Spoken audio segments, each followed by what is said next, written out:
بسم الله الرحمن الرحيم. السلام عليكم ورحمة الله وبركاته. பெருமதிப்பிற்கும் மரியாதைக்கும் உரிய எல்லாம் வல்ல அல்லாஹ்வின் நல்லடியார்களே, இந்த கூட்டத்தில் மறுமைக்கு அஞ்சி வாழ்வோம் என்ற தலைப்பு எனக்கு வழங்கப்பட்டுள்ளது.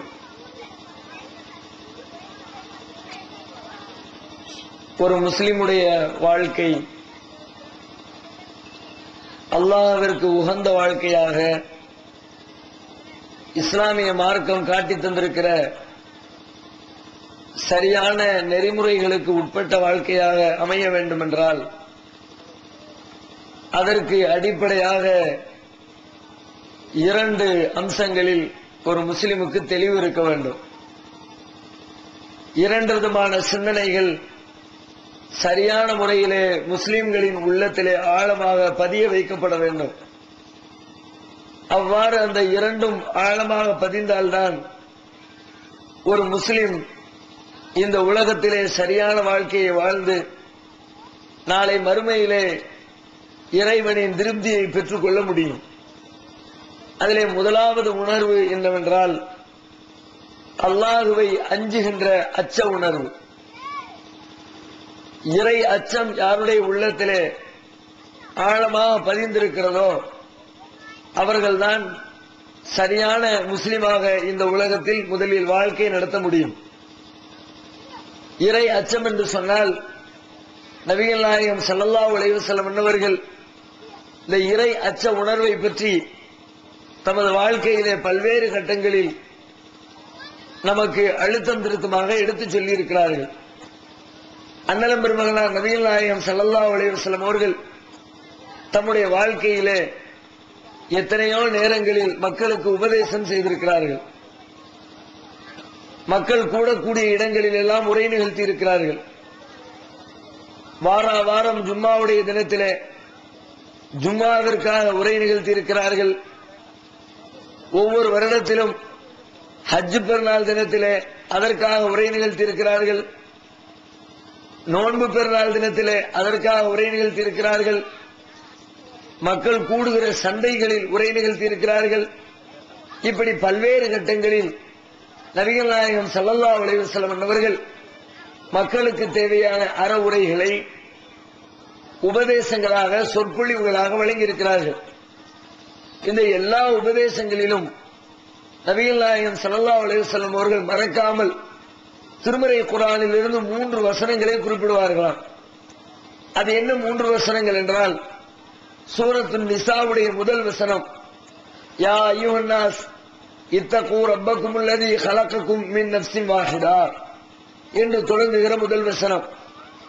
சூரத்து ஆல இம்ரானுடைய 100வது வசனம், யா அய்யுஹல்லதீன ஆமனு தகுல்லாஹ ஹக்க துகாத்திஹி வலா தமூதுன்ன இல்லா வஅன்தும் முஸ்லிமூன் என்ற 2ஆம் வசனம்.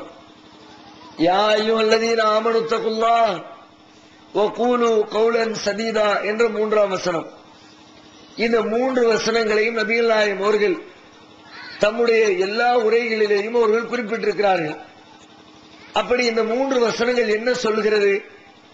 ஒவ்வொரு உரைகளிலும் குறிப்பிடுகிற அளவிற்கு இந்த வசனங்களில் சொல்லப்படுகிற மிக முக்கியமான போதனை என்ன என்று பார்த்தால் ஒரே ஒரு போதனையைத்தான் 3 வசனங்களும் குறிப்பிடுகிறது.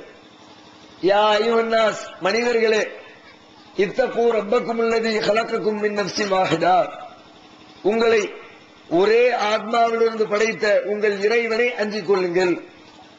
யா அய்யுஹல்லதீன ஆமனு தகுல்லாஹ ஹக்க துகாத்திஹி, மூமின்களே, அல்லாஹ்வை அஞ்ச வேண்டிய விதத்தில் அஞ்சிக் கொள்ளுங்கள். யா அய்யுஹல்லதீன ஆமனு தகுல்லாஹ வகூலு கௌலன் சதீதா, இறை நம்பிக்கையாளர்களே, அல்லாஹ்விற்கு பயப்படுங்கள், சொல்கின்ற சொற்களை தெளிவாக சொல்லுங்கள். 3 வசனமும் ஒரே கருத்தை தான் சொல்லுங்க. அல்லாஹ்விற்கு பயப்படுங்கள், அல்லாஹ்விற்கு பயப்படுங்கள், அல்லாஹ்விற்கு பயப்படுங்கள். நபிகள் நாயகம் ஸல்லல்லாஹு அலைஹி வஸல்லம் இந்த 3 வசனத்தையும் எல்லா உரையிலையும் குறிப்பிடணும். அல்லாஹ்வுடைய பயம் இருந்தால்தான், இறைவனின் மீது அச்சம் இருந்தால்தான் ஒரு பயானை கேட்கிற பொழுது அந்த கேட்கிற மனிதர்களுக்கு அதனால் பயன் ஏற்படும்.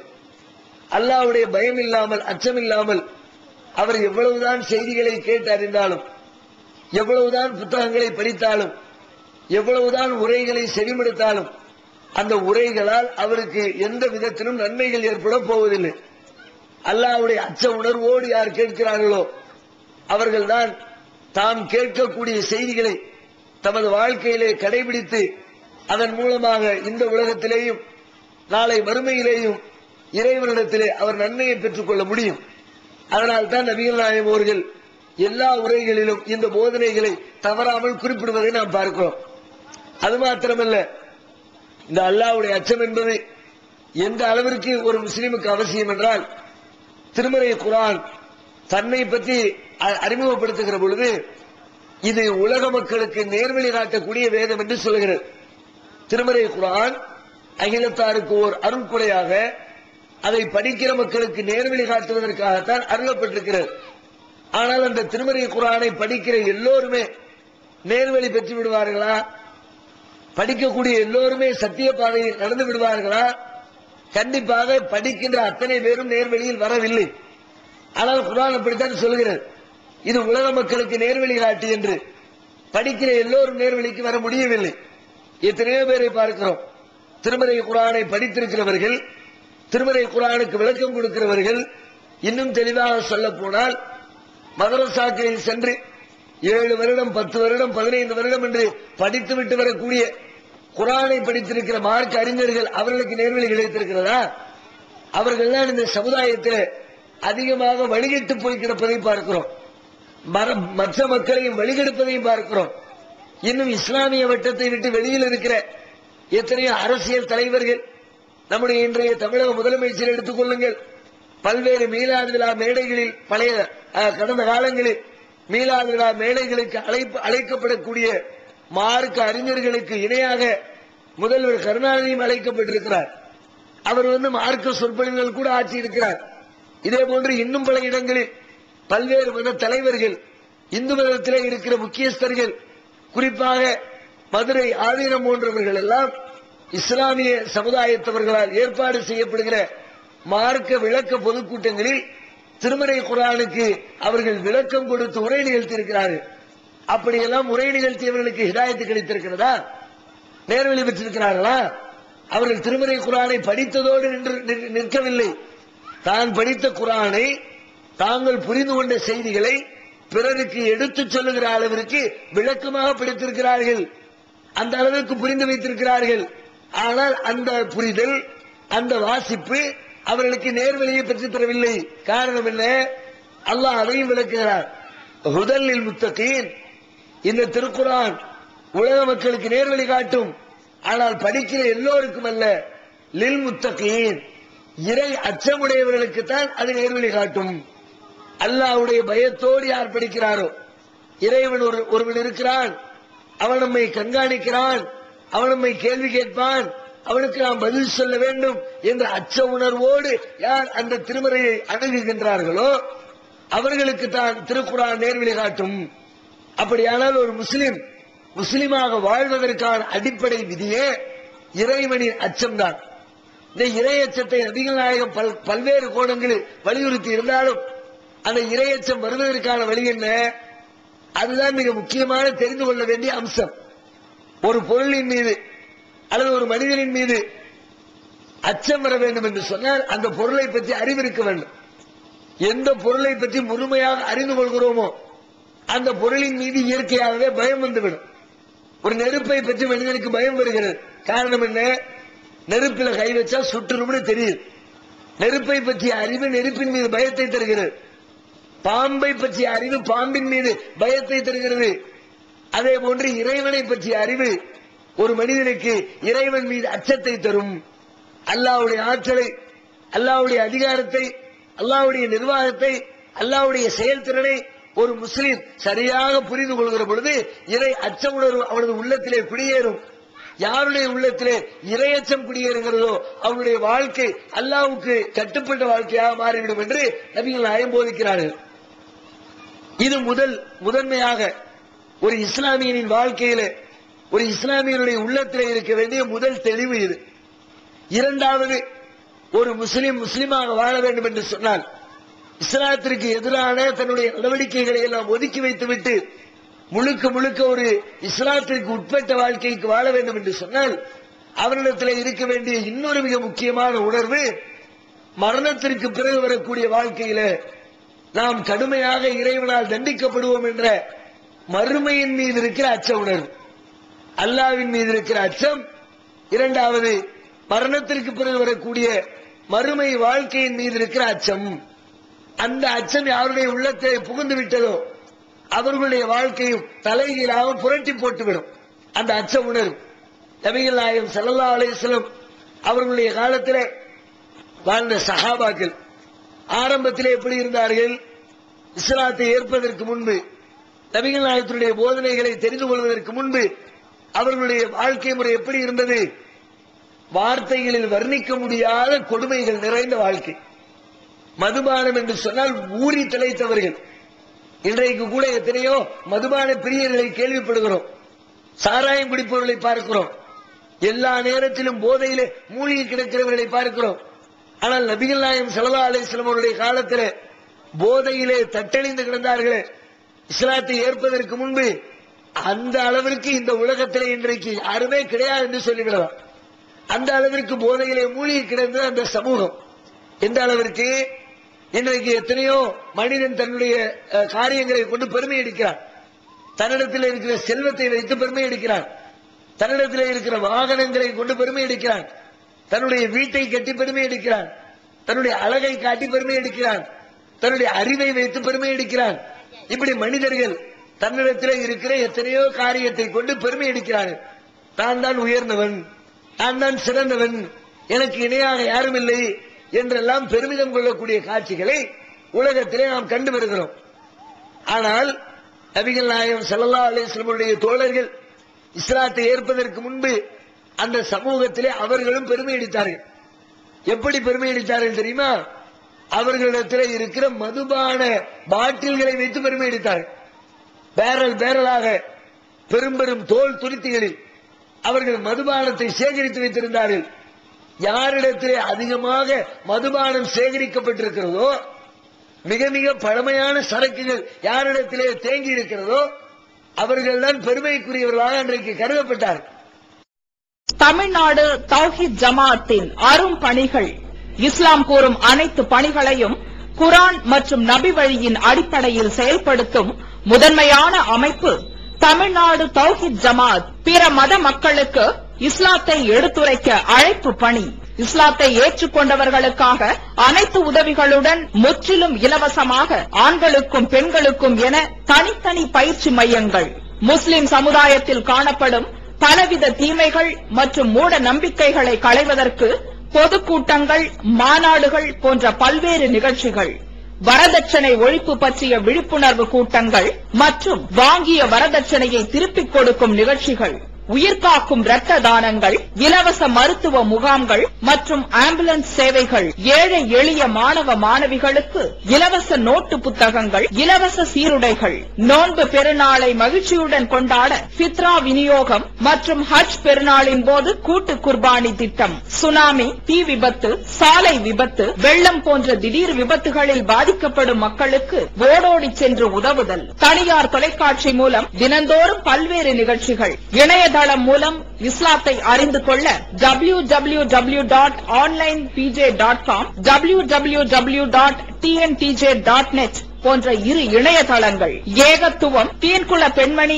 ஆகிய மார்க்க மாத இதழ்கள், முஸ்லிம் சமுதாயத்தை தட்டி எழுப்பும் உணர்வு வார இதழ், தொலைபேசி மற்றும் கடிதங்கள் மூலம் விளக்கம் பெற தனி ஏற்பாடு, குடும்ப பிரச்சினைகளுக்கு தீர்வு காண ஷரியத் தீர்ப்பாயங்கள், இலவச திருமண தகவல் திட்டம், முதியோர் ஆதரவு இல்லம், சிறார்களுக்கான அனாதை இல்லம், சத்தியத்தை நிலைநாட்டிட பல்வேறு விவாதங்கள், அடக்குமுறைக்கு எதிரான போராட்டங்கள், முஸ்லிம் சமுதாய சமுதாயத்திற்கு இடஒதுக்கீட்டை பெற்றுத்தந்த உரிமை போராட்டங்கள், வறுமை மற்றும் கடன்களில் சிக்கி தவிக்கும் மக்களை மீட்டெடுக்க ஜகாத் நிதியை திரட்டி உரியவர்களுக்கு உதவுதல், வட்டியில்லா கடனுதவி திட்டங்கள், இது போன்ற இன்னும் ஏராளமான பணிகளை செய்து வரும் தமிழ்நாடு தௌஹீத் ஜமாத் எந்த வெளிநாட்டு அரசிடமிருந்தோ அல்லது எந்த வெளிநாட்டு நிறுவனங்களிடமிருந்தோ உதவிகளை பெறுவதில்லை என்பதை கொள்கையாக கொண்டுள்ளது. எனவே மறுமையில் மகத்தான கூலியை பெற்றுத்தரும் இந்த அரிய பணிக்கு உங்களது ஜகாத் மற்றும் நன்கொடைகளை வாரி வழங்குவீர்.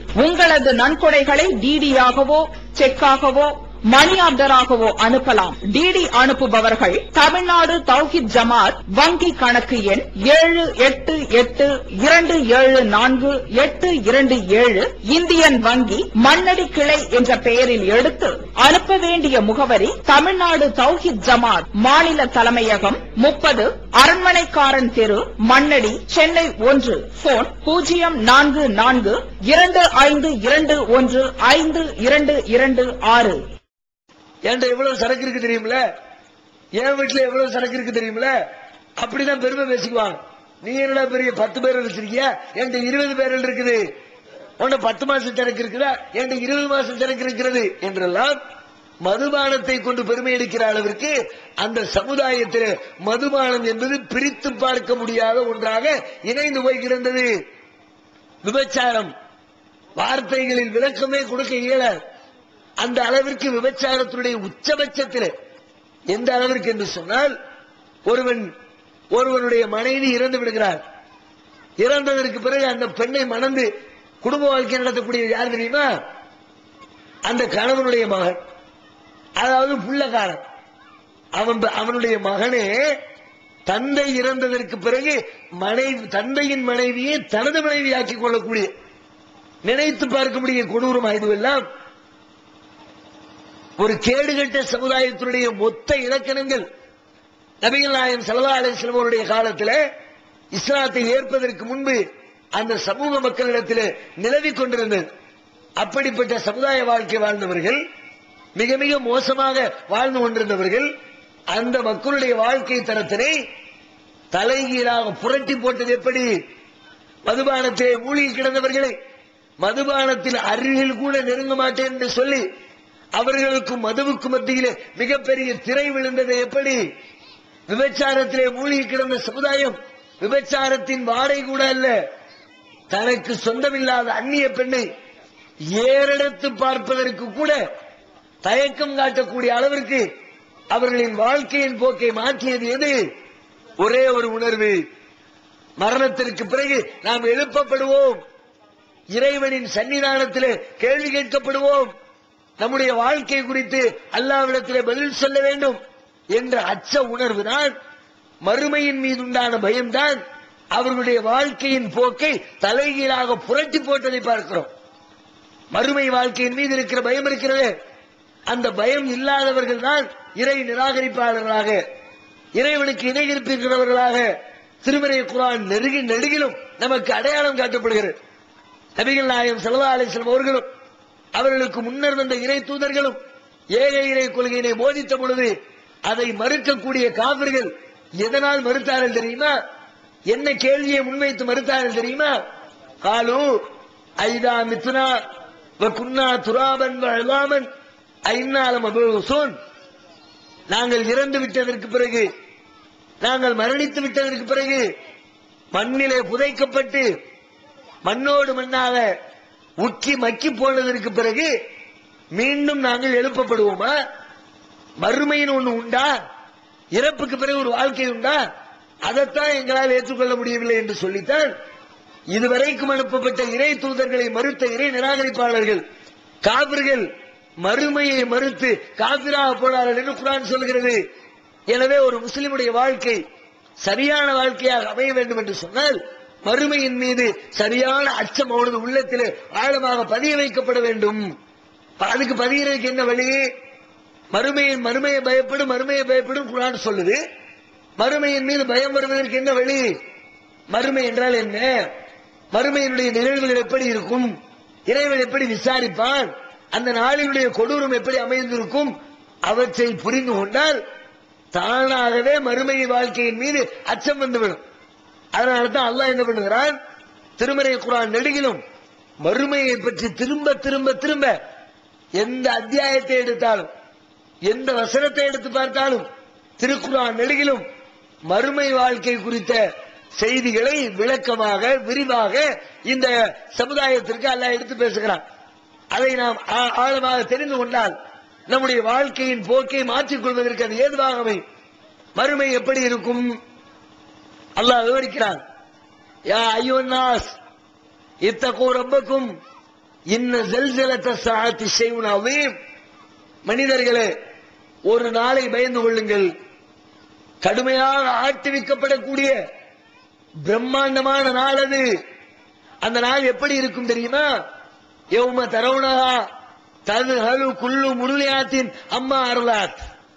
பாலூட்டுகிற ஒவ்வொரு பெண்ணும் தான் பாலூட்டுகிற குழந்தையை மறந்து விடுவாள்.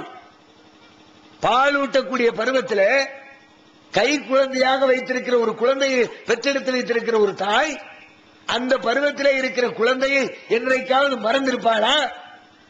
அது அப்படி ஒரு வரலாற்றை இதுவரைக்கும் உலகத்திலே கேள்விப்பட்டதுண்டா? எந்த நிமிடமும் அவளுடைய சிந்தனை முழுக்க முழுக்க அவளது பிள்ளையோட சார்ந்திருக்கும். பிள்ளை என்ன செஞ்சாலும் தெரியலையே, ஒரு அரை மணி நேரம் வெளியில கடத்தெருவுக்கு போக மாட்டா. அரை மணி நேரம் கடத்தெருவுக்கு போறதுக்குள்ள 6 தடவை பிள்ளைய பத்தி நினைச்சு பாப்பா. ஒரு ஜவுளி கடையில போய் துணி எடுக்க முடியாது, வீட்டுல போட்டுட்டு வந்த பிள்ளை என்ன செஞ்சாலும் தெரிய நினைச்சு பாப்பா. எல்லா நேரங்களிலும் தூங்குகிற பொழுதும் சாப்பிடுகிற பொழுதும் குடிக்கிற பொழுதும் கடை வீதிகளிலே நடக்கிற பொழுதும் எல்லா நேரத்திலும் என் பிள்ளை என் பிள்ளை என் பிள்ளை என்று சொல்லி அவனது பிள்ளையை மாத்திரமே நினைத்துக் கொண்டிருக்கிற ஒரு பெண் அந்த நாளில் மஹ்ஷர் பெருவெளியில் அவளுடைய நிலைமை எப்படி இருக்கும் தெரியுமா? பாலூட்டுகிற பருவத்திலே கையிலே குழந்தை இருந்தால் அந்த குழந்தையை பற்றி சிந்தனை இருக்காது, பிள்ளைக்கு பால் கொடுக்கணுமே நினைவு இருக்காது, பிள்ளைய தூங்க வைக்கணுமே என்ற நினைப்பு இருக்காது. வேற என்ன நினைப்பு இருக்கும்? நாம் இன்றைக்கு என்ன ஆபம் தெரியவில்லையே. அப்படி அவருடைய சிந்தனை முழுக்க முழுக்க பீதி வயப்பட்டிருக்கும் என்று அல்லாஹ் பேசுகிறான். அத்தோட விடல, அடுத்து சொல்லுகிறான்,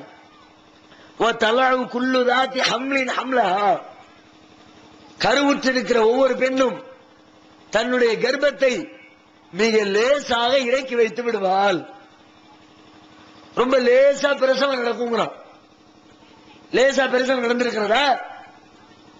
எந்த கஷ்டமும் இல்லாம எந்த சிரமத்தை அனுபவிக்காம பிரசவம் என்பது உலகத்திலே லேசா நடக்கிற காரியமா? எங்கேயும் லேசா நடக்காது. வேதனையுடைய உச்சகட்டமே அதுதான். அது மாதிரி வேதனை உலகத்துல வேற யாருக்கும் எந்த மனுஷனை அனுபவிச்சது கிடையாது. பிரசவ வேதனைக்கு ஈக்குவலாக மனித வாழ்க்கையில் எந்த வேதனையும் கிடையாது என்று இன்றைய விஞ்ஞானம் நிரூபித்திருக்கிறது. மனிதனுடைய வாழ்க்கையில் ஒரு மனிதனை தண்டித்தால், அடித்தால், துன்புறுத்தினால் அவனது உடலிலே வேதனைப்படுமே. அந்த வேதனையுடைய அதிகபட்ச அளவு என்ன தெரியுமா? அளவு நிறுவைகளில் வர்ணித்து சொல்கிறார்கள்.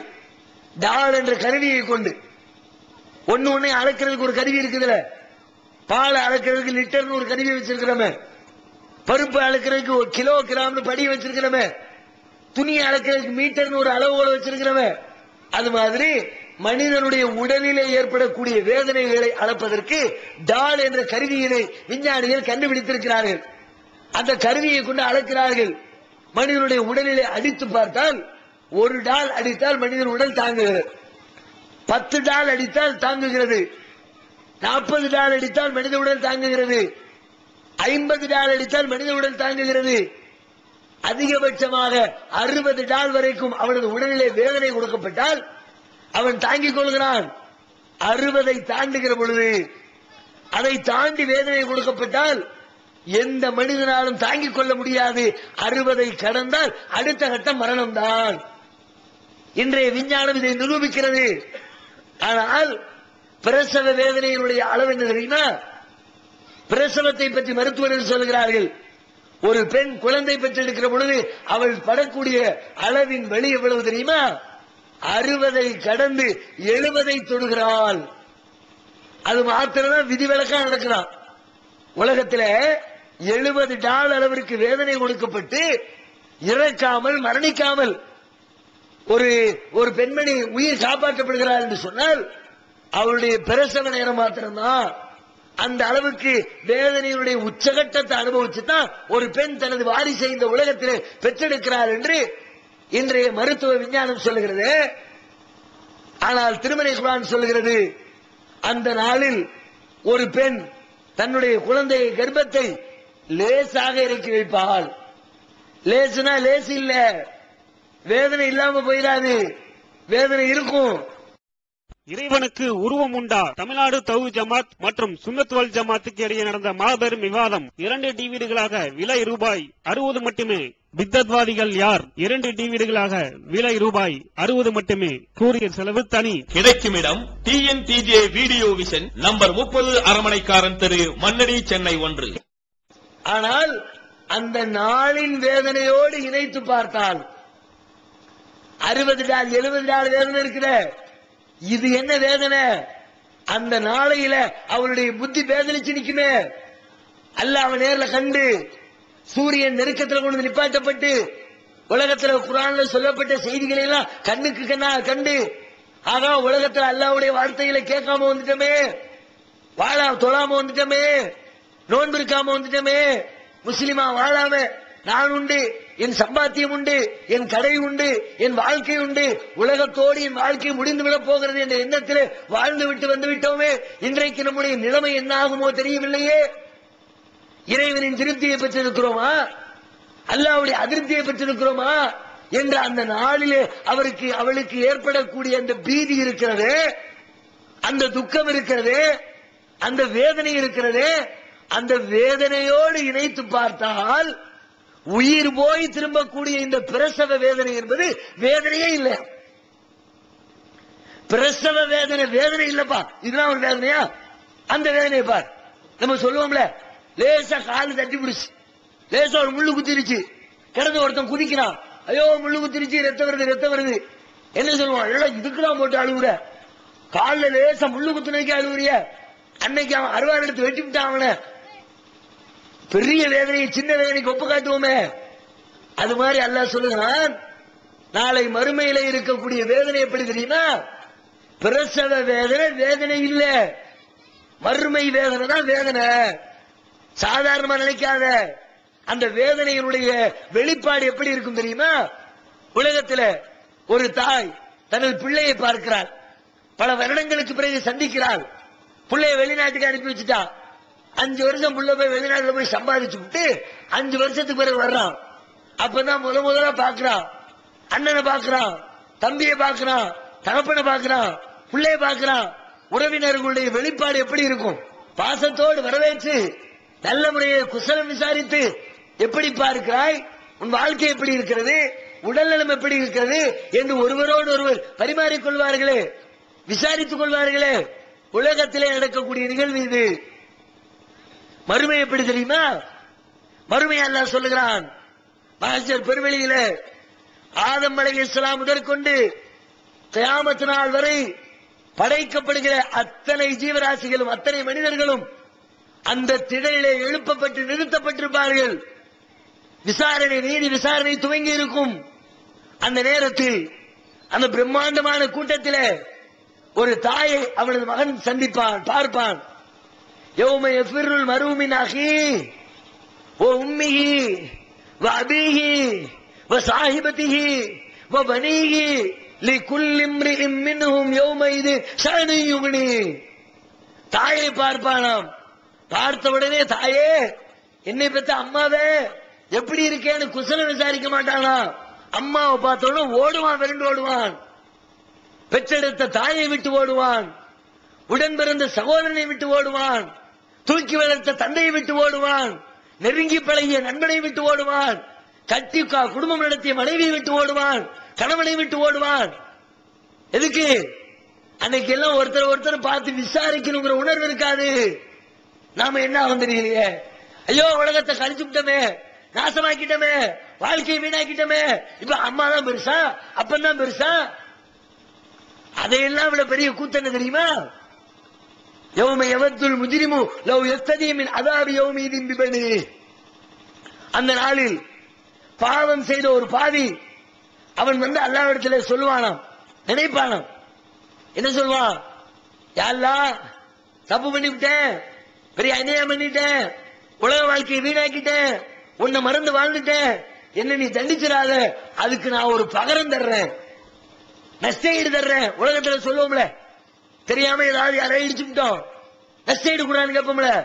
மனுஷன் சொல்லுவான் அல்லாஹ்ட்ட வறுமையில, லவ் யஃப்ததி மின் அதாபி யௌமீதின், இந்த நாளுடைய வேதனைக்கு பகரமாக நான் உனக்கு நஷ்டஈடு தருகிறேன். பனி, நான் பெற்றெடுத்த பிள்ளை இருக்கிறான், அவனை வச்சுக்க. உலகத்துல சொல்லுவானா, அவன் பிள்ளைக்கு ஏதாவது கஷ்டம்னா, என் பிள்ளைய ஒண்ணும் பண்ணிடாதீங்க, என்ன வேணாலும் பண்ணுங்க. உலகத்தில் டைலாக்.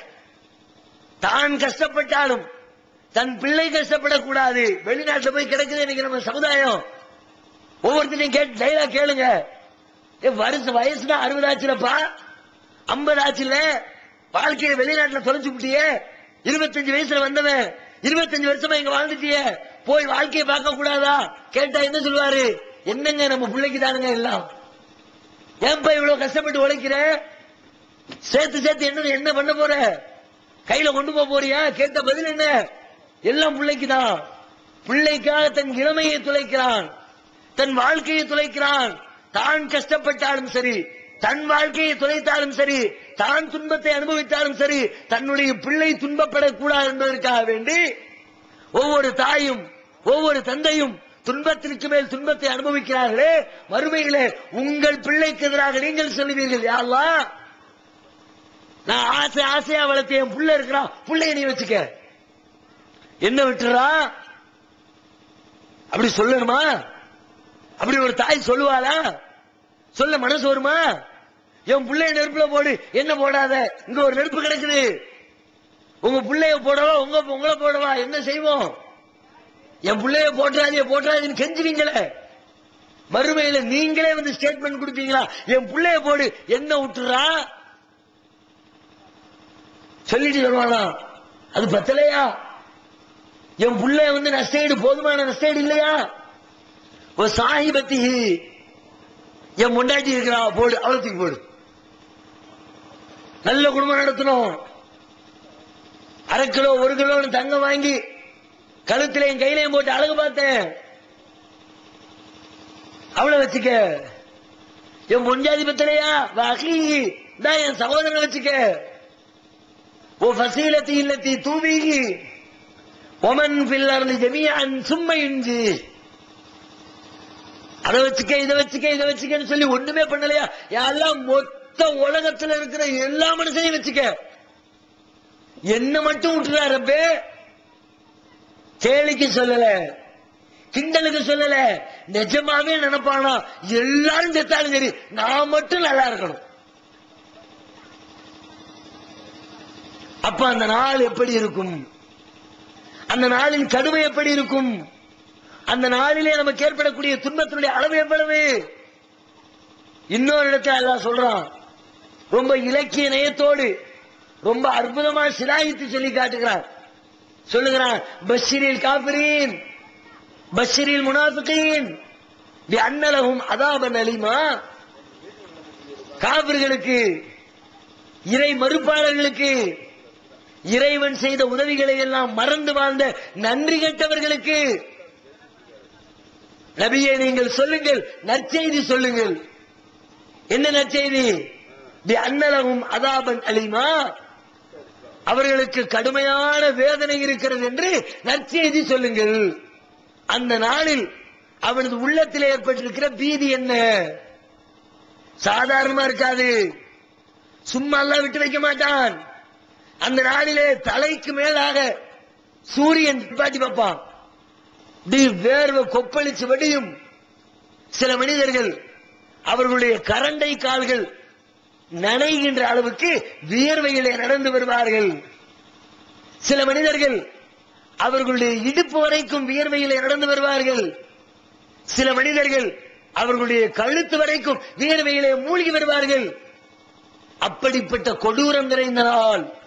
அந்த நாளிலே சென்று ஒவ்வொருவனும் புலம்புவான். அங்க புலம்ப கூடாது என்ற நினைப்பு இருந்துச்சுன்னா, அங்க நிம்மதியா இருக்கணும்ன்ற உணர்வு இருந்துச்சுன்னா, நாம் வாழ நமக்கு வழங்கப்பட்டிருக்கிற இந்த வாழ்க்கையை சரியான முறையில் பயன்படுத்தணும்.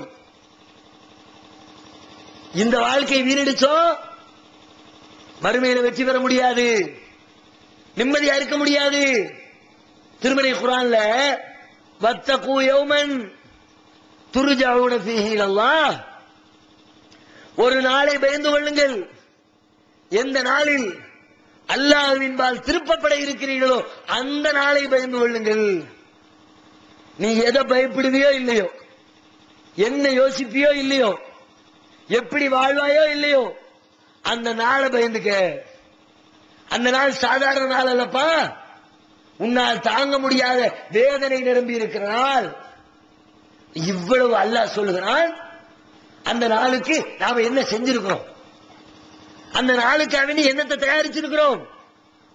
அங்க போய் புலம்புனா பிரயோஜனம் இருக்காது. நம்முடைய வாழ்க்கை பாதையை இன்றைக்கே சீர்தூக்கி பார்க்கணும். நம்முடைய வாழ்க்கை இன்னைக்கு எப்படி இருக்குது? அந்த நாளில் வெற்றி பெறுகிற விதத்தில் இருக்கிறதா? ஒவ்வொரு நாளும் பள்ளியிலே தொழுகைக்கு அழைப்பு விடப்படுகிறது. தொழுகையில எவ்வளவு அசால்ட்டு, எத்தனை கவனக்குறைவு. ஒரு முஸ்லிமுடைய வாழ்க்கையில திருக்குர்ஆன் தமிழாக்கம் பி ஜெய்னுலாபிதீன், அனைவருக்கும் புரியும் எளிய நடை, தேவைப்படும் வசனங்களுக்கு தெளிவான விளக்கங்கள், கலை சொற்களின் விளக்கங்கள், திருக்குர்ஆன் எவ்வாறு அருளப்பட்டது, எவ்வாறு தொகுக்கப்பட்டது என்பது குறித்து முழுமையான விளக்கம். நபிகள் நாயகம் ஸல்லல்லாஹு அலைஹி வஸல்லம் காலம் முதல் இன்று வரை குர்ஆன் பாதுகாக்கப்பட்ட வரலாறு, திருக்குர்ஆன் இறைவனின் வார்த்தைகள் என்பதற்கான அடுக்கடுக்கான ஆதாரங்கள், முந்தைய பதிப்புகளை விட மெருகூட்டப்பட்ட செய்திகள், கூடுதலான பக்கங்கள், அழகிய வடிவமைப்பு, உயர்தரமான பைண்டிங். விலை ரூபாய் 300 மட்டுமே. வெளியீடு மூன் பப்ளிகேஷன், நம்பர் 83/3, முதல் மாடி, மூர்தரு, மண்ணடி, சென்னை 1. போன் 65690810. மிக மிக முக்கியமான கடமை. யார்கிட்ட தொழுகை கரெக்டா இருக்குதோ அவன்கிட்ட மொத்த வாழ்க்கை கரெக்டா இருக்கும். எத்தனையோ தப்பு தண்டா செய்யறோம், அல்லாஹ் தடுத்த பாவங்களை ஈடுபடுறோம். அந்த பாவங்களில் எல்லாம் இருந்து விடுதலை பெறுவதற்கு, பாவங்களிலிருந்து நீங்கள் வெளியே வருவதற்கு மார்க்கம் கற்றுத்தரக்கூடிய மிகச்சிறந்த ஒரு வழிமுறை. பொய் பேசுறோம், ஏமாத்துறோம், மோசடி பண்றோம், புறம் பேசுறோம், வட்டியில ஈடுபடுறோம், விபச்சார குற்றச்சாட்டுல கால வைக்கிறோம், மதுபானத்துல மூழ்கி கிடக்கிறோம், அமானித மோசடி செய்யறோம். இப்படி எத்தனையோ தீமைகள். அல்லாஹ் குர்ஆன்ல சொல்றான், இந்த தீமைகளில் இருந்து உங்களை தற்காத்துக் கொள்வதற்கு நான் ஒரு ஆயுதம் வழங்குகிறேன். இன்ன ஸலாத்த தன்ஹா அனில் ஃபஹ்ஷாஇ வல் முன்கர். தொழுகை இருக்கிறதே, மானக்கேடான அறிவருக்கு தகுந்த எல்லா தீமைகளிலிருந்து உங்களை பாதுகாக்கும். தொழுகை நம்மகிட்ட இருக்கா? முறையா தொழுகிறோமா? தொழுகையை சரி பண்ணு. அல்லாஹ் உனக்கு என்னவெல்லாம் கொடுத்திருக்கான். அல்லாஹ் ஏற்கனவே செஞ்ச உதவிகளை நினைச்சு பார்த்தாலாவது ஒரு மனுஷன் தொழுகைக்கு போயிருவான். ஐயான ஸலா, தொழுகையின்பால் வாருங்கள் பள்ளிவாசல் அழைப்பு வருகிறது. இந்த காலம் வாங்கி அந்த காலம் விட்டுவிட்டு தூங்குறவன் தூங்கிக்கிட்டு இருக்கிறான். வியாபாரம் செய்கிறவர் வியாபாரத்தில் இருக்கிறார். டிவி பார்க்கிறவர் டிவியில் மூழ்கி கிடக்கிறார். அங்க ஐயான ஸலா தொழுகைக்கு வார கூப்பிட்டாங்க. கூப்பிட்டது யாரு? உங்க ஊர் பள்ளிவாசல் மோதினார் கூப்பிட்டாரா? கூப்பிட்டது மோதினாரு. ஆனால் கூப்பிட்ட அழைப்பு மோதினாருடைய அழைப்பா? யாருடைய வீட்டிலிருந்து அந்த அழைப்பு வருகிறது? அல்லாஹ்வுடைய வீட்டில இருந்து வருது. அல்லாஹ்வுடைய வீட்டில இருந்து வர அழைப்பு யாருடைய அழைப்பு? அல்லாஹ்வுடைய அழைப்பு. அல்லாஹ் கூப்பிடுறான் உங்களை தொழுகைக்கு. மோதினார் கூப்பிடல, அஜர்த்து கூப்பிடல. அல்லாஹ் கூப்பிடுறான்ற தெளிவு இருந்தா நீ தூங்குவியா? அல்லாஹ் விடுங்க. வெளியில ஒரு அதிகாரி வந்து நிக்கிறார், இன்ஸ்பெக்டர் வந்து நிக்கிறார். வீட்டுக்குள்ள தூங்கிட்டு இருக்கிறீங்க, பையன் வந்து எழுப்புறான். ஓப்பா இன்ஸ்பெக்டர் ஐயா கூப்பிடுறாரு. வெளியே வந்து நிக்கிறாரு. தூங்குறியா நீ? இன்ஸ்பெக்டர் கூப்பிடுறாரு தெரிஞ்ச பிறகு தூங்குவியா? ஓ, இன்ஸ்பெக்டருக்கு இருக்கிற பயம் படைச்ச ரப்புக்கு இல்லையா? ஒரு முதல்வருக்கு கொடுக்கிற மரியாதை, ஒரு பிரதமருக்கு கொடுக்கிற மரியாதை, அவங்க கூப்பிட்டவன ஓடி ஒளிகிற நீ, அகில உலகத்தையும் படைத்தாளுகிற சர்வ லோகங்களுக்கும் ரட்சகனாகிய எல்லாம் வல்ல அல்லாஹ் ரப்புல் ஆலமீன் தொழுகைக்கு வா என்று அழைக்கிறான். அந்த தொழுகையை அலட்சியப்படுத்துவதற்கு உனக்கு எப்படி துணிவு வந்தது? யோசிச்சு பார்க்க வேண்டாம். அல்லாஹ்வுடைய தண்டிக்கிற பக்குவத்தை விடுங்க. அவன் நமக்கு ஏற்கனவே செஞ்சான்ல, அவன் நமக்கு செஞ்சிருக்க உதவி இருக்குது. அந்த உதவிக்காவது நாம கைமாறு செஞ்சோமா? என்ன செஞ்சோம்? நமக்கு அழகான உடலை கொடுத்தான ரப்பு, அந்த உதவிக்கு நாம் பிரதி உபகாரம் என்ன செய்தோம்? உலகத்துல யாராவது ஒருத்தர் என்ன மாதிரி செஞ்சா உங்களுக்கு ஒரு உதவி செய்யறாருன்னு வச்சுக்குவோம், நீங்க என்ன நினைக்கிறீங்க? நம்ம ரொம்ப கஷ்டப்படுற நேரத்தில் உதவி செஞ்சாரியா? அதை நாம் காலம் பூரா நினைச்சு பாக்குறீங்க. அவருக்கு நன்றி செலுத்துவதற்கு ஏதேனும் வாய்ப்பு கிடைக்காதான்னு தேடுறீங்க. கிடைக்கும் போதெல்லாம் நன்றியை வெளிப்படுத்துறீங்க. சின்ன சின்ன உதவிகளுக்கெல்லாம் நன்றியை வெளிப்படுத்துறோம். கையில வச்சிருக்க கர்ச்சிப்பு கீழே விழுந்துருச்சு, பக்கத்துல ஒரு பையன் எடுத்துறாரு, ரொம்ப நன்றி தம்பி, ரொம்ப தேங்க்ஸ் தம்பி. நாம பிறருக்கு உதவி செய்தால் நாமும் எதிர்பார்க்கிறோம். நாம யாருக்கா ஹெல்ப் பண்ணா அவர் நமக்கு நன்றியுடையவராக இருக்கணும்னு ஆசைப்படுறோம். அவர் நன்றி செலுத்தலாட்டி நாம அவர் திட்டுறோம். இவனுக்கு கொஞ்சமே நன்றி விசுவாசம் இருக்குதா? இவனுக்கு நான் என்னவெல்லாம் செஞ்சிருக்கேன், ஒன்னும் செஞ்சிருக்க மாட்டாரு. அவன் பெருசா பீத்துரு.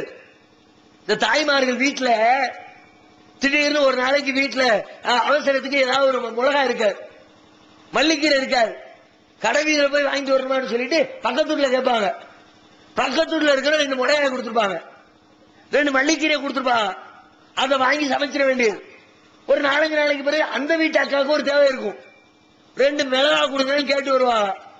இவங்க வீட்டுல இல்ல, மிளகாய் இல்லையம்மா, இப்பதானே சமைச்சேன், கொஞ்ச நேரத்துக்கு முந்தி வந்திருக்க கூடாதா? வீட்டை விட்டு வெளியே போகும்போது இந்த பொம்பளைக்கு நான் என்ன விழா செஞ்சிருக்கேன் தெரியுமா, கொஞ்சமே நன்றி விசுவாசம் இருக்குதா?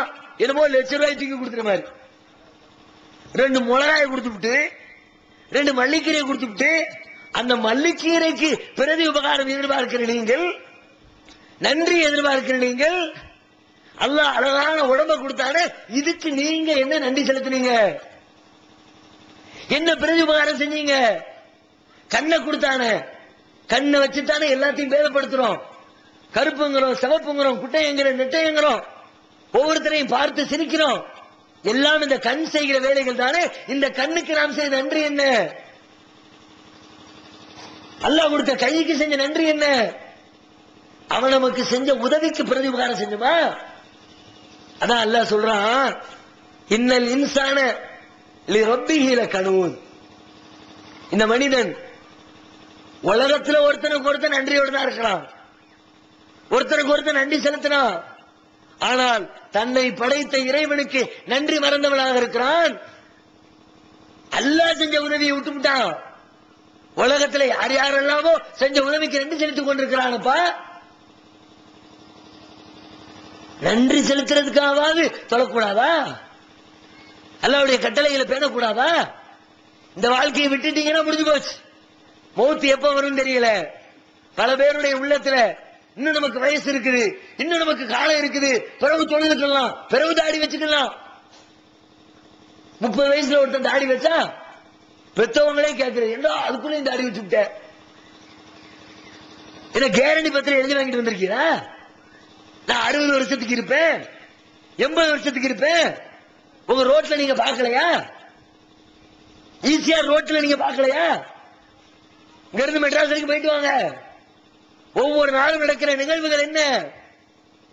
ஒரு ரவுண்டு அங்க சென்னைக்கு போயிட்டு கன்னியாகுமரி வர்றதுக்குள்ள 25 டிக்கெட் பாத்துறோம். எல்லாம் 25 வயசு 27 வயசு டூ வீலர் அடிபடுறது முழுக்க. டூ வீலர் மரணங்களில் நடைபெறக்கூடிய 90% 18 வயசு 20 வயசு 25 வயசு. சமீபத்தில் அகராமண்டலத்தில் ஒரு மூத்த பார்த்தோமே, டாக்டர்களே ஆச்சரியப்படுறான், இப்படி ஒரு கோர விபத்தை நான் பார்க்கவே இல்லையாங்க. அடிச்ச அடியில காலு தனியா கை தனியா, நினைச்சு பார்க்க முடியுமா? இன்னைக்கு அல்லாஹ் திடகாத்திரமான வாழ்க்கையை கொடுத்திருக்கான, நாளைக்கே உயிரெடுக்கலாம், அடுத்த நிமிடமே மரணம் வரலாம்.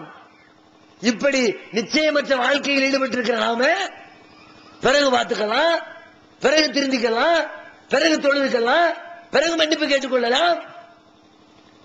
எப்ப நமக்கு முடிவு எழுதப்பட்டிருக்குன்னு தெரியல. அவர் வந்துட்டாருன்னா உங்களுக்கு சான்ஸ் இல்ல. ஆனா வந்த பிறகு கண்டிப்பா புலம்புவீங்க. அல்லாஹ் குர்ஆன்ல சொல்றான், அல்லாஹ்வை மறந்து வாழ்ந்தவர்கள் கடைசி நேரத்தில் மலக்குல் மௌத் உயிரை பிடுங்குவதற்காக வந்து நிற்கிற அந்த கடைசி நிமிடத்தில் சொல்வார்களாம், லவ்லா அக்ஹர்தனி இலா அஜலின் கரீப், கொஞ்சம் அவகாசம் தாருங்களேன், ஃபஅஸ்ஸதக வஅகும் மின ஸாலிஹீன், நான் என்னிடம் இருக்கிற சொத்து பத்துக்களை எல்லாம் தர்மம் செய்துவிட்டு நல்லவனாக திரும்பி வந்து விடுகிறேன், கொஞ்சம் டைம் கொடுங்களப்பா, கெஞ்சுவோம். இதா ஜா அஜலுஹும் லா யஸ்தகிருன சாஅத்தன் வலா யஸ்தக்திமூன், அந்த மனிதனுக்குரிய தவணை வந்துவிட்டால், நேரம் வந்துவிட்டால், ஒரு செகண்ட் முந்தவும் செய்யாது பிந்தவும் செய்யாது, வந்த மாணவர் உசுரை எடுத்துட்டு போய்கிட்டே இருப்பார். அல்லாஹ்வுடைய சன்னிதானத்தில் நிறுத்தப்பட்டால் என்ன பதில் சொல்ல போகிறோம் என்ற அச்ச உணர்வை ஆழப்படுத்தணும். திருமறை குர்ஆனை நெடுக வாசித்து பாருங்கள். மறுமையை பற்றி சொல்லப்பட்டிருக்கிற தகவல்களை உங்களுடைய உள்ளத்திலே உள்வாங்கிக் கொள்ளுங்கள். அந்த அச்ச உணர்வு உள்ளத்திலே ஆழப்பட்டால் நம்முடைய வாழ்க்கை தலைகீழாக புரண்டுவிடும். நேற்றைக்கு இருந்த மாதிரி இன்னைக்கு இருக்க மாட்டோம். அல்லாஹ்வே சொல்றான், வலிமன் காஃப மகாம ரப்பிஹி ஜன்னதான், யார் தனது இறைவனின் சன்னிதானத்திலே நாளை மறுமையிலே நிறுத்தப்படுவோம் என்று யார் பயப்படுகிறாரோ, மறுமைக்கு யார் அஞ்சுகிறாரோ, அவருக்கு இரட்டை சுவர்க்கங்களை, 2 தோட்டங்களை அவருக்கு நான் தயாரித்து வைத்திருக்கிறேன் என்று அல்லாஹ் ரப்பல் ஆலமீன் நாளை மறுமையின் இன்பத்தை நமக்கு கற்றுத் தருகிறான். மறுமையினுடைய அச்ச உணர்வு தான் இந்த உலகத்தின் வாழ்க்கைக்கான அஸ்திவாரம். அதை நினைத்து பார்த்து, மறுமையை நினைத்து, மரணத்தை நினைத்து நம்முடைய வாழ்க்கை பாதையை சீர்தூக்கி பார்த்துக் கொள்வோம். இறைவனுக்கு கட்டுப்பட்ட மக்களாக உண்மையான இஸ்லாமிய வாழ்க்கை நெறிமுறைக்கு உட்பட்ட வாழ்க்கையாக நமது வாழ்க்கையை ஆக்கிக் கொள்வோம். அல்லாஹ் ரப்பல் ஆலமீன் நம் அனைவரையும் அப்படி வாழ்ந்து வெற்றி பெறுவதற்குரிய நல் வாய்ப்பினை தந்தருள்வானாக. வாகிர் தஅவானா அல்ஹம்துலில்லாஹி ரப்பில் ஆலமீன். அஸ்ஸலாமு அலைக்கும் வரஹ்மத்துல்லாஹி வபரகாத்துஹு. மூன் பப்ளிகேஷன்ஸ் வெளியீடுகள்: இஸ்லாமிய அடிப்படை கல்வி, திருமுறையின் தோற்றுவாய், திருக்குரானில் அறிவியல் சான்றுகள் பாகம் 1, அர்த்தமுள்ள கேள்விகளும் அறிவுபூர்வமான பதில்களும், குர்ஆன் கூறும் ஓரிரை கொள்கை, நபி வழியில் தொழுகை சட்டங்கள், மாமனிதர் நபிகள் நாயகம், குர்ஆன் மட்டும் போதுமா, ஹதீஸ்கள் குர்ஆனுக்கு முரண்படுமா, அழகிய இஸ்லாமிய பெயர்கள், இதுதான் பைபிள், ஜனாசாவின் சட்டங்கள், ஏகத்துவமும் இணை வைப்பும், திருக்குர்ஆனின் அறிவியல் சான்றுகள் பாகம் 2, இஸ்லாம் பெண்கள் உரிமையை பறிக்கிறதா, பிறை ஓர் விளக்கம், இஸ்லாம் ஓர் இனிய மார்க்கம், நபி தோழியர் வரலாறு, குற்றச்சாட்டுகளும் பதில்களும், நோன்பு, இயேசு இறைமகனா, வருமுன் உரைத்த இஸ்லாம், உண்மை தோழர் அபூபக்கர் அலி, பெண்களுக்கான நபி வழி சட்டங்கள், அறிவுச்சுடர் அன்னை ஐசார் அலி, இஸ்லாத்தில் சொர்க்கம் நரகம், நபி தோழர்களும் நமது நிலையும், துவாக்களின் தொகுப்பு, முகைதீன் மௌலித் ஒரு ஆய்வு, குர்ஆனை எளிதில் ஓதிட, நபிகள் நாயகம் பல திருமணம் செய்தது ஏன், யாக்குத்பா ஒரு ஆய்வு, நபி வழியில் நம்ஹஜ், நபி வழியில் குழந்தை வளர்ப்பு, தராவித் தொழுகை ஒரு ஆய்வு, ஜக்காத் ஒரு ஆய்வு, இஸ்லாத்தில் இல்லறம், கியாமத் நாளின் 10 அடையாளங்கள், நபிகளாரின் நற்போதனைகள், மன்னரை வாழ்க்கை, பைபிளில் நபிகள் நாயகம், இஸ்லாத்தின் பார்வையில் பில்லி சூனியம், தர்கா வழிபாடு, நபிகளாரின் இறுதி நாட்கள், இஸ்லாமிய கொள்கை, சரியான ஹதீஸ்களும் தவறான ஹதீஸ்களும், சந்திக்கும் வேளையில் கொள்கை விளக்கம், பேய் பிசாசு உண்டா, கற்பனை கதைகள், நவீன பிரச்சனைகளும் தீர்வுகளும், தப்லிக் தாகலின் தொகுப்பு, சுபகான மௌலிது ஒரு ஆய்வு, மனிதனுக்கேற்ற மார்க்கம், நேர்ச்சையும் சத்தியமும், மனனம் செய்வோம், விளக்கப்பட்ட உணவுகள், அர்த்தமுல்லா இஸ்லாம், குர்பானியின் சட்டங்கள், தொழுகை, இஸ்லாத்தின் பார்வையில் கனவுகள், இஸ்லாமிய திருமணம், இறைவனிடம் கையேந்துங்கள், மீராஜும் அதன் படிப்பினைகளும், வேதம் கொடுக்கப்பட்டோர் யார், மற்றும் prophet Mohammed the greatest man மற்றும் டிஎன்டிஜே மார்க்க அறிஞர்கள் உரையாற்றிய CD டிவிடிகள் கிடைக்கும் இடம் மூன் பப்ளிகேஷன் 83/3 மூர் தெரு, முதல் மாடி, மண்ணடி, சென்னை 1. Phone number 65690810. அல்லாஹ்